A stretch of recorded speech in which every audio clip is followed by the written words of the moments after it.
I'm Paulette Smith, and I'm the founder of Women Who Rock, Righteousness of Christ podcast.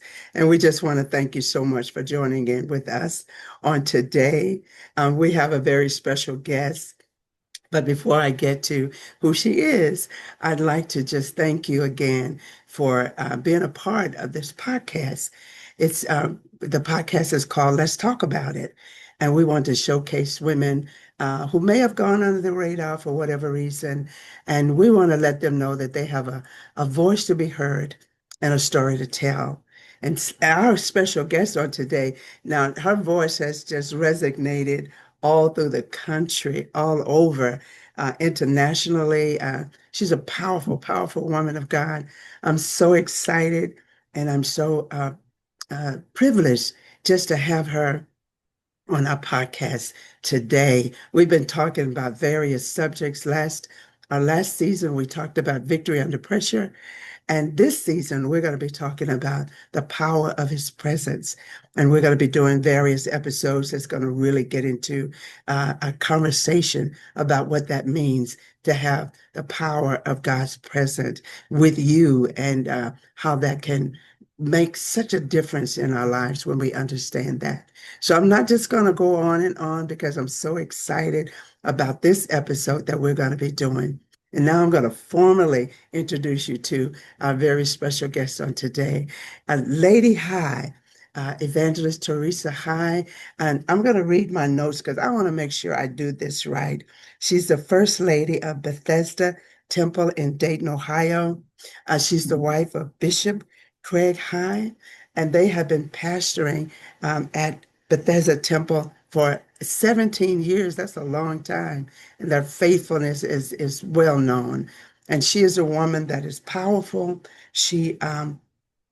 I'm telling you, her voice has been heard all over, internationally, all over the country. And it's just my privilege and my pleasure to introduce you to her at this time.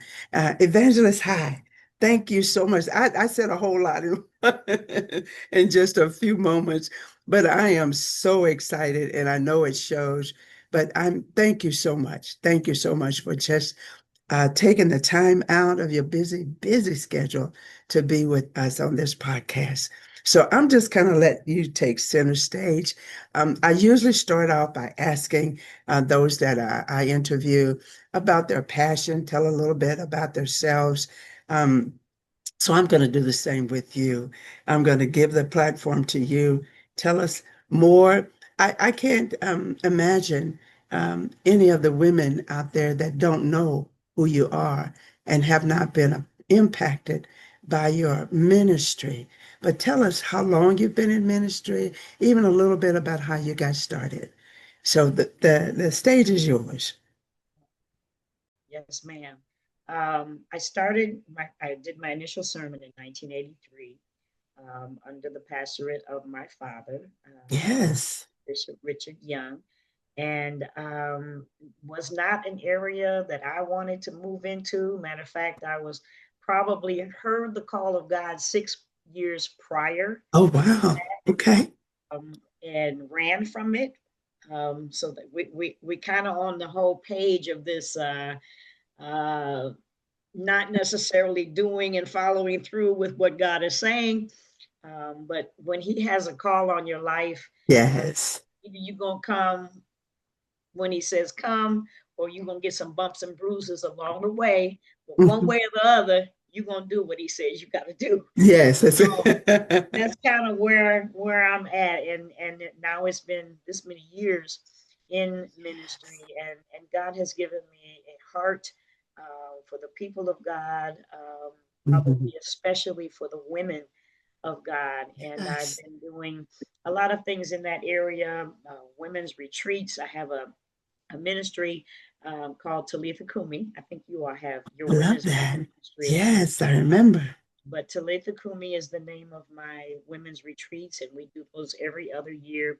My focus is just on helping women to become the best possible uh, representation of who Christ is Mhm. that they can be. And so that's kind of, I guess, what you would call my passion. My passion is molding new saints. I have a new saints class. It's called the Grow class. And Okay. my whole focus with them is just trying to teach them relationship with God Mhm. versus religion. We Okay. Yes, yes, that's yes. that's the key. We put the cart before the horse in telling them and teaching them about religion and what's the do's and what's the do nots, rather than just focusing them on building a relationship with God and learning and practicing the presence of That's God. so good. That's And so when you good. get that, Yes. the, Wow. the rules, they come easy once Hmm. you build that relationship with God. So I guess you would say my passion is women's ministry as well as new saints and discipleship. Hmm. That's what I love to do. That's excellent, Lady High, and it's certainly, and I can only imagine in your longevity and all that you have done, and the many times that you have poured into, especially the women, and how that has impacted them, not only to just hold fast to God, but to stand and to continue on.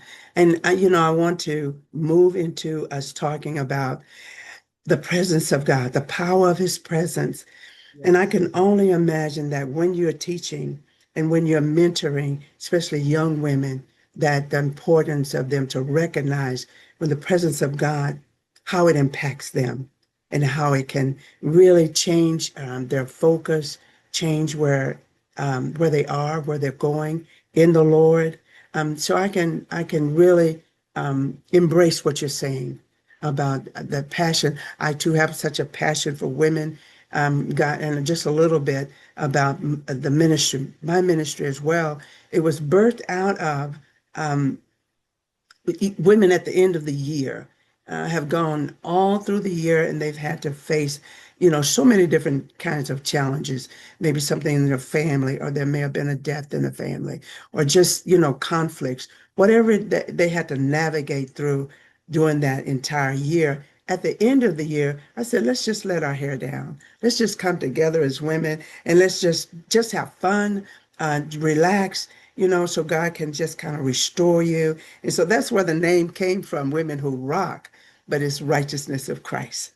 So just to give them an outlet to reboot and restart for the next year. So I do have a passion for women and their well-being and their wholeness in the Lord.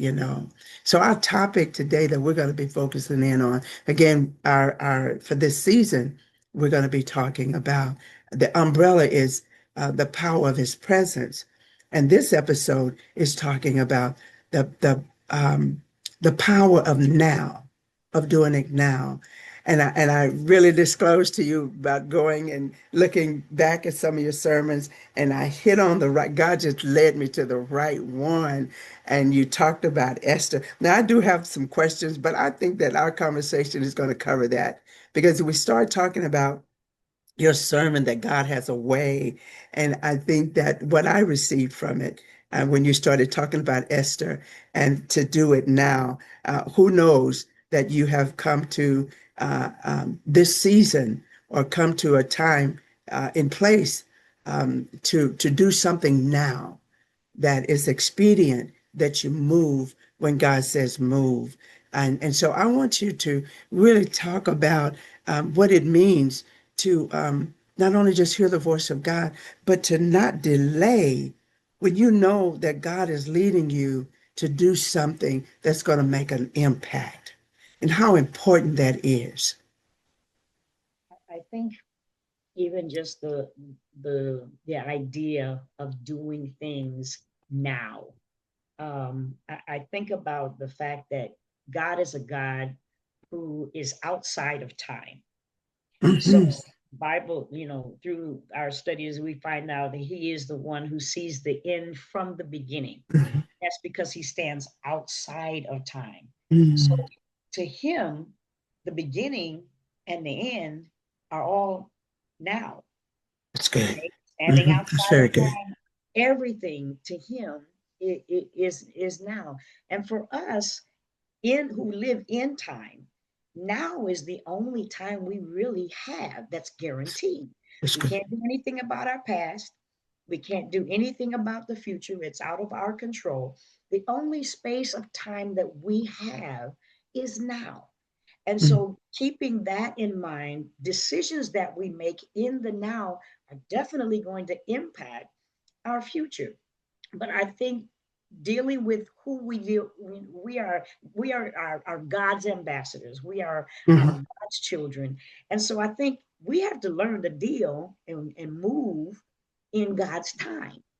And, Yes. and and God's, even the fact that he gave his name, when he told Moses, or who was it, that he said, I am that I I am. am that. Tell the Yes, tell Moses. the people that I am, not I Mhm. was, not Yes, I'm going to be, but now. that's an excellent point. That's Present. great. Okay. Yes, So everything that he does, it we have to understand this is the I am at work. This is the present tense God. I Okay. love it. And so Hmm. everything I that we love it. do, everything that he tells us to do, we have to work in his timing. And so to me, it I know you I don't want to get ahead No, of no, where no. You're you you're go, you're flowing just right. but I think that we have to understand there's going to be things that we may miss out on Mhm. because we didn't move when God said move. Yeah, yeah. I think about Felix when he heard the Good word, place. and he basically he was convicted when he heard the word. Mhm. Then he said, let me, I'm going to come back. I think it was Paul that he had heard the word from, Right. but it's like, I'm going to wait for a convenient time.